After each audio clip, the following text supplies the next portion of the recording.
What is going on, everyone? Welcome back to another edition of Bkny Hoops. If you're new to the show, it's your boy Rashid. All right, let's get into it. You guys see the graphics, you see the actual title of the show.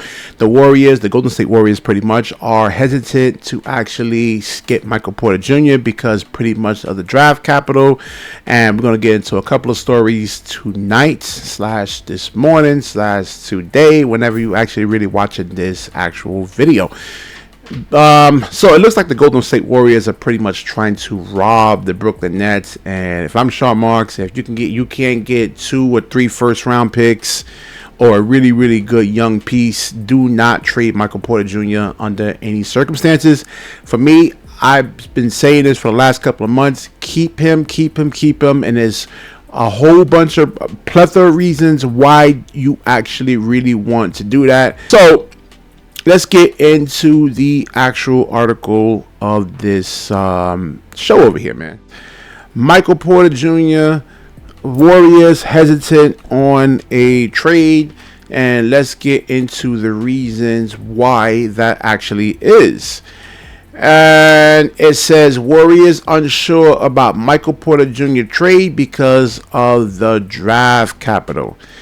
Now, it says NBC Sports Dalton Johnson reported on the situation, saying that the Warriors are a team that's been interested in Michael Porter Jr., but the team is cautious with their future draft picks. There hasn't been any form of a deal, being left with uncertainty. Another factor could be used in a possible trade between the two teams if Warriors forward Jonathan Kuminga, 23, becomes trade eligible on Thursday and is viewed as an asset that will likely be traded before the NBA's February 5th trade deadline, said Hoops Wire's Sam Amico. He has a 2-year, $48.5 million link to him that has a club option in the second year. All right, and this article here, and it says that pretty much, let's see if it's showing up on screen, that the Brooklyn Nets actually really preferred the Warriors trade package, and there was a couple of others out there with the Kings. I think even this Warriors trade package is pretty much garbage because Jonathan Kuminga is not a proven player yet.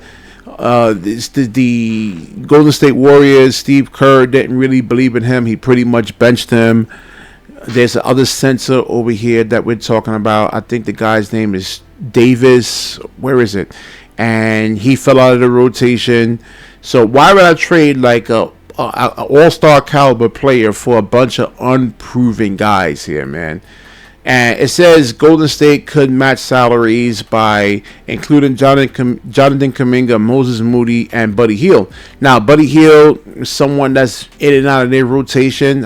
Steve Kerr doesn't really believe in him that much. So that's the thing too. Buddy Hield, if he's not hitting his threes, like he's very streaky. He just doesn't really give you anything else. He doesn't give you passing. He doesn't give you any type of like ability to put pressure on the rim and draw a second defender and kick the ball out to open shooter. His assist numbers are low, and his defense is just horrid. So I wouldn't want this trade package. Michael Porter Jr., you look at the way he's actually playing is definitely better than what Mikal Bridges was actually doing here, when he was at Brooklyn pretty much. And look at the package that the Nets actually got for Mikal Bridges, and there's a reason for that. Because someone that's averaging, like Mikal Bridges, someone that's averaging between 17 and 19 points as a fourth option and doesn't need to dribble the air out of the basketball is extremely valuable, man. And Michael Porter Jr., it's doing what Mikal Bridges is doing, but pretty much on a larger scale by averaging almost 25.7 points a game on one dribble, 2 dribbles. Now, if I'm a star, like let's say if I'm an Anthony Edwards or I'm a Giannis or something like that, I would definitely want to come to Brooklyn because Michael Porter Jr. does not need the basketball. He can actually come off of screens. He can catch and shoot. He can put the ball on the floor. Let's say one dribble pull up, two dribble pull up. He could post up smaller defenders. I mean, there's just so many different ways you can utilize Michael Porter Jr. And young kids, if you're actually listening to this and you want to make the NBA, just study Michael Porter Jr.'s game.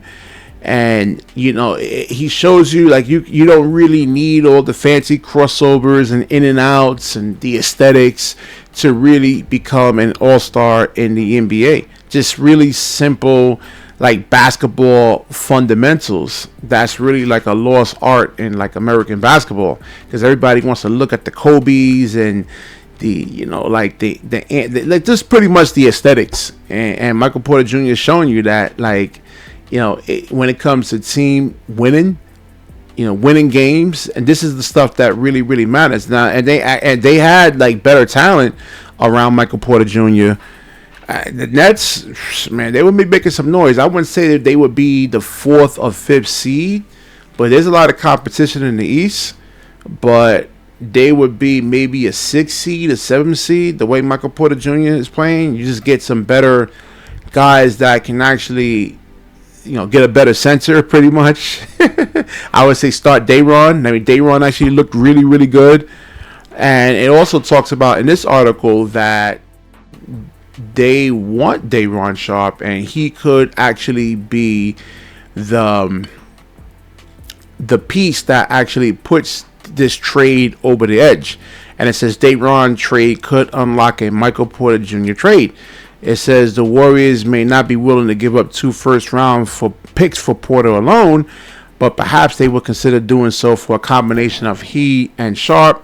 The 6'10 center makes $6.2 million this season, meaning the Warriors will not have to give up additional minimum salary. And it says perhaps Trace Jackson Davis on top of Jonathan Kuminga, Moses Moody, and Buddy Hield. I would rather take my chances with the picks.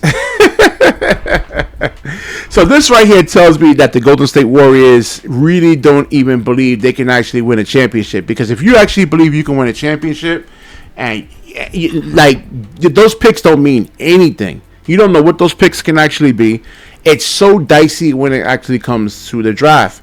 You know, because we see a lot of these guys, they come in, it takes them years and years and years to develop. Pretty much a lot of these guys, as we do scouting reports on this show, is undersized. You know, they don't really have NBA bodies. They're not coming in looking like a Paolo Banchero, like a Donovan Mitchell, you know, so or like Cade Cunningham. You know, like, a lot of these guys take time, and that ability to really play like a Michael Porter Jr., you know, it takes a certain type of mindset. You know, not having an ego to really, like, play like that, man. Yeah, it takes years and years and years to really, like, program your mind to really, like, play like that. And so I say keep Michael Porter Jr., see what you actually do in the draft. If you don't get an AJ DeBosta, if you don't get a Cameron Boozer, then trade Michael Porter Jr. But if you do get those two players in particular, then they will need all the floor spacing that they possibly can get. Yeah, you see how, like, long and athletic. I mean, you guys saw it tonight with the game in New Orleans. Like, there's a lot of these players around the league, man. You look at the Atlanta Hawks team. You look at the Cleveland Cavaliers with, like, their two bigs, Evan Mobley and Jared Allen. There's a lot of length in the NBA, and it's not like these are slow, plodding guys. I mean, they all mobile, and they can move, and they can all switch. So you just need all the shooting and floor spacing that you actually can to really particularly make these guys look good. And if you don't have spacing, go out there and, you know, you can simulate this yourself. Go play a 5-on-5 game in the park where a whole bunch of guys just really can't shoot, and just see how clunky the game really is, man. Spacing is an extremely critical piece. It's really the most important thing when it comes to basketball, other than all the other aesthetics and the in and out crossovers, the behind the backs, and all the other stuff. Shooting, man. Shooting is the most important thing.